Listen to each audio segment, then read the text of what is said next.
Hello Year 9, I'm Mr. Hughes and welcome to this information pack which has been designed to help support the option process. As you know, we've completed the free options, which is an important information gathering process, and it allows us to get a feel for what students may wish to study. Unfortunately, in a very few cases, uptake for subjects did not form a viable group, and you won't see them in the final option columns.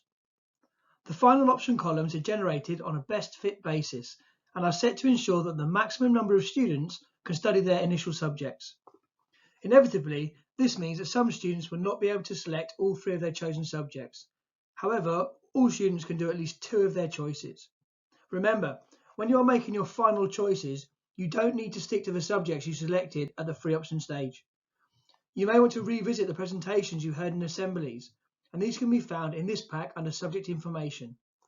Also take the opportunity to speak to subject teachers during Parents' Evening or email them any questions you may have.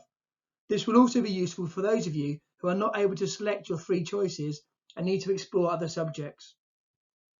I'm going to be available via Teams on Tuesday at 12:25 with Miss Rees to answer any questions you may have. I will invite you to the meeting and you can ask questions in the chat function. We will also have a second follow-up session during the week after Parents' Evening. So we are now entering the final stage of the option process, where you will need to go back into Sims options and make your final choices. This stage runs from Monday the 11th of January until Sunday the 7th of February at 6 p.m. 6 p.m. is the deadline by which all option choices need to be made.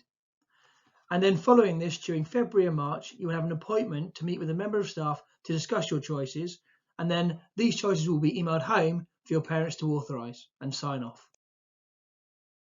There is lots of information in this pack to help you make your final option choices.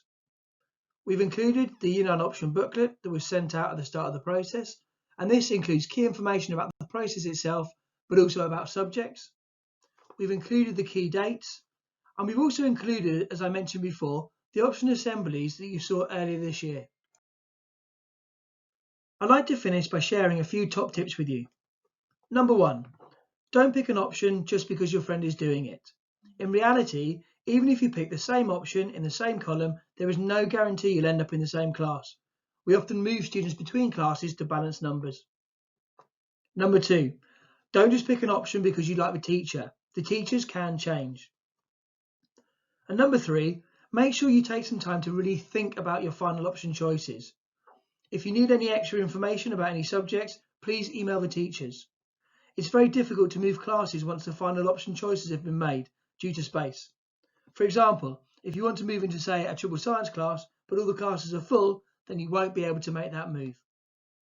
I hope you find this information helpful. Thank you for your time.